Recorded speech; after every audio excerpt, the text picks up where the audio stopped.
What started as a Thailand remake of a popular Korean drama has turned into a battlefield of emotions, igniting heated debates, skyrocketing 2 stars into the heart of a BL fandom, and leaving fans divided on whether it's bromance brilliance or a missed BL masterpiece. To be honest, I did not think we would still be talking about this, but here we are. I'm Blush, your guide to all things BL, from industry trends and tea to upcoming releases. Let's unpack all of this, but not before I let you guys know that NordVPN is on sale, and the only VPN I've been personally using for years, purchased with my own money, so I can watch geo-restricted content while also protecting my identity. Not sponsored, but I'll leave the link in the description. It all started on a quiet evening when I decided to give High School Frenemy a chance, billed as a Thai remake of a beloved Korean drama, School 2013. I expected the usual high school antics and coming-of-age lessons. Little did I know I was about to witness something extraordinary. As the first episode unfolded, 2 characters immediately grabbed my attention, Saint and Shin. Saint with his intense gaze and nuanced portrayal of inner turmoil, and Shin whose charisma and subtle expressions added layers to his character. These characters, played by Sky-Nani, they weren't strangers to the screen, both had established careers and a fair share of fans, but there was something about seeing them together that felt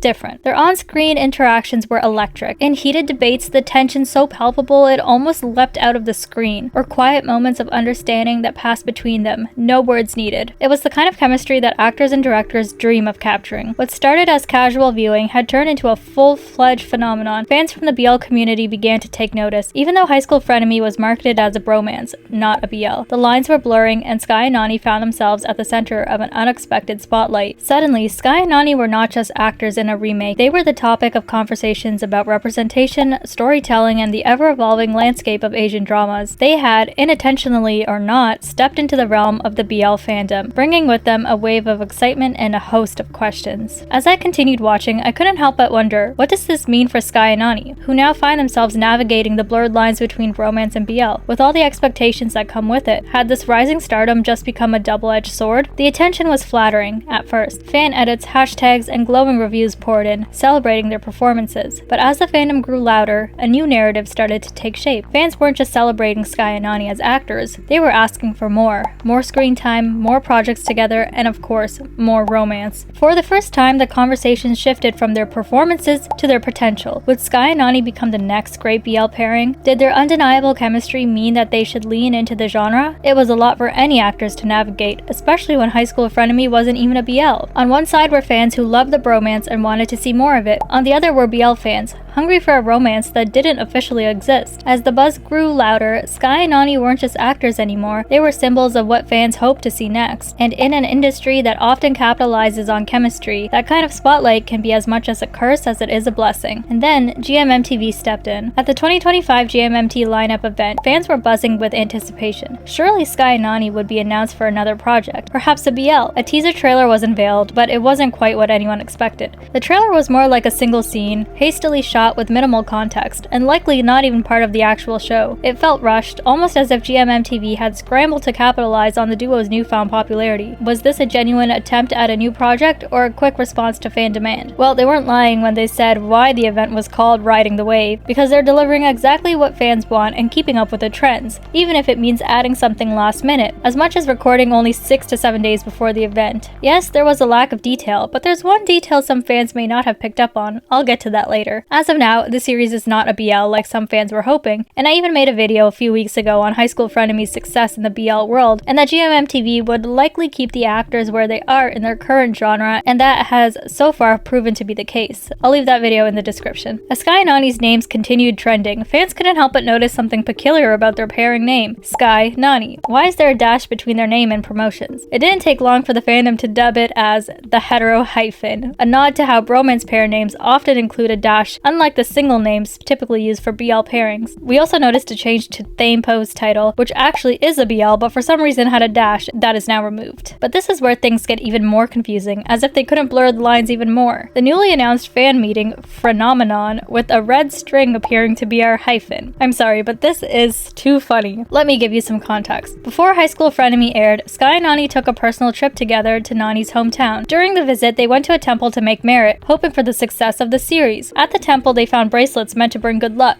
Typically, a monk would tie these bracelets on you, but since no one was present, Nani tied one on Sky, and Sky returned the gesture. Interestingly, these bracelets are usually worn for only a short time, but both actors have kept theirs on ever since, even during events and photo shoots. Thus, the online chant, Imina Sky-Nani, was also born. Imina is part of a prayer. It became popular in the fandom to be used when praying or manifesting a new show for them, and in the end, well, it worked. And finally, here's the detail from the new trailer for Wu. Obviously, the glowing string is there, but also their personal red strings. I wonder if these strings will still be around when the time to film actually approaches, or was this kind of like an Easter egg for fans just to have right now and keep the hype going? It's hard to scroll through any discussion about High School Frenemy without running into the word queerbaiting. For some fans, the way Sky and Nani's characters interact, long stares, intense emotional moments, and just the right amount of tension feels like a deliberate tease. They're giving us all the ingredients of a BL but refusing to bake the cake. For these fans, bromance is a label that feels like an excuse, a way for production companies to attract BL fans without fully committing to the genre. It's not just frustrating, it feels exploitative. Like the emotional connections and queer-coded interactions are being used to sell a product without providing real representation on the flip side. But if you look at GMMTV as a whole, they definitely do not shy away from providing the representation. So what's the issue? The criticism doesn't come out of nowhere. Bromance as a genre thrives on emotional intimacy between male characters. It's about showing men being vulnerable, supportive, and deeply connected without romance or sexuality entering the picture. But when that intimacy starts to mirror the tropes of a BL, lingering glances, almost touching moments, and unspoken emotions, it's easy for fans to feel like they're being strung along. Let's take a look at some of the thumbnails that were chosen for the series. If there was a part of an episode that had anything remotely visually symbolizing more than a friendship, you bet it was going to be the thumbnail. It's impossible to talk about queerbaiting without addressing the larger industry context. As BL continues to grow in popularity and profitability, it's no surprise that production companies might want to tap into that fanbase. Bromance becomes a way to hedge their bets, offering just enough to attract BL fans while staying safe for broader audiences. And GMMTV knows most of its fanbase comes from the BL productions.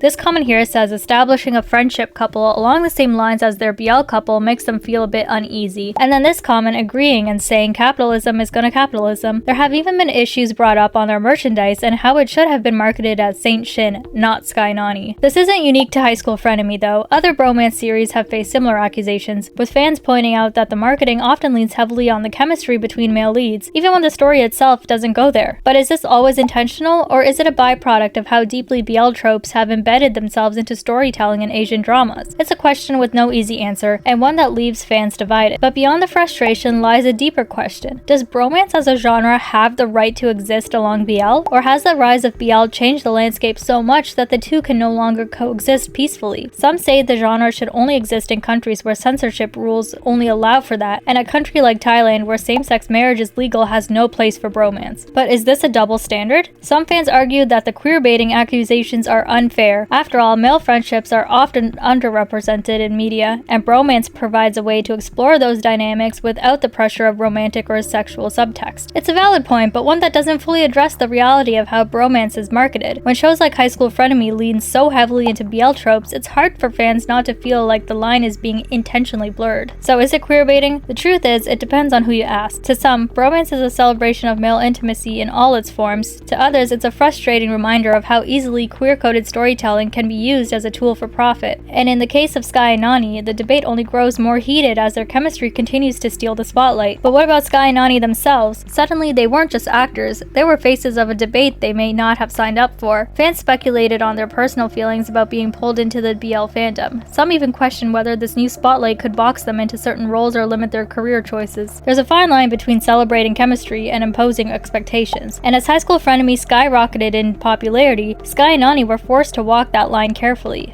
Did they enjoy the newfound attention from BL fans, or did they feel like the weight of a genre they weren't actively pursuing? The problem wasn't necessarily with High School Frenemy. The problem was with the larger framework it exists within. An industry that capitalizes on chemistry and a fandom that craves representation. Sky and Nani's success was both a triumph and a cautionary tale about what happens when bromance and BL collide. As I watched High School Frenemy unfold, I didn't expect it to lead to debates about bromance versus BL, or for Sky and Nani to become the focal point of such passionate discussions. Yet here we are, with these two actors navigating a spotlight that neither of them nor the show anticipated. Sky-Nani's journey just isn't about a single series. It's a reflection of the larger shifts happening in the industry. Their chemistry transcends genres, pulling in audiences from all sides and challenging the traditional boundaries of storytelling. Whether it's bromance, BL, or something in between, their partnership has shown that authentic connections on screen resonate deeply regardless of labels. But with great chemistry comes even greater expectations. Fans want more, and the industry is quick to respond. The question now is how Sky and Nani will shape their path moving forward. Will they embrace the BL fandom that has adopted them, or will they chart a course that defies the expectations placed upon them? As we wait for the next project, one thing is clear. Sky and Nani's bond, both on and off screen, has left an undeniable mark on the fandom. Whether it's through their unforgettable scenes in High School Frenemy, their meaningful gestures like the bracelets, or the playful Imina Sky Nani chant, they've captured hearts in ways that go beyond genres. What are your thoughts on all of this, especially the bromance genre itself? Do you think it has a place in 2024 and beyond, or will it keep running into the same issues? Like always, continue the discussion below, and I'll see you guys in the next one.